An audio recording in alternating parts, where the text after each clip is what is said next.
Ticket Eluru వెళ్లాల్సి వస్తుంది. పశ్చిమ గోదావరి జిల్లా చింతలపూడి పట్టణంలో మిషన్ హోప్స్ స్వచ్ఛంద సంస్థ టీం సభ్యులు నిర్వహించిన ఒక కార్యక్రమంలో మిషన్ హోప్స్ స్వచ్ఛంద సంస్థ టీ-షర్ట్లను ఆవిష్కరించారు. కార్యక్రమానికి ముఖ్య అతిథిగా లింగపాలెం మండల ప్రజా పరిషత్ మాజీ అధ్యక్షులు మారంపూడి మల్లికార్జునరావు చేశారు.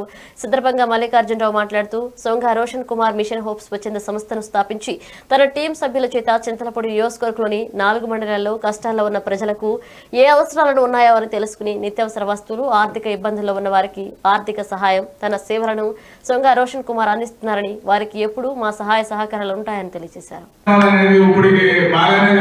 ఇంకా సేవా కార్యక్రమాల్లో అవసరమైతే మనం కూడా పాల్గొంచుకుని చేసే విధంగా మీరందరూ కూడా ప్రయత్నం చేయించి కూడా చిన్న చిన్న కార్యక్రమాలు. మొట్టమొదటి కార్యక్రమం అయితే నాకు తెలిసి ముగ్గులు పోటీలతో ఈ సంస్థ కార్యక్రమం స్టార్ట్ చేసినట్టుగా మేము ఈ ఫేస్బుక్లోనూ లేకపోతే ఇందులో సోషల్ మీడియాలో చూసాం.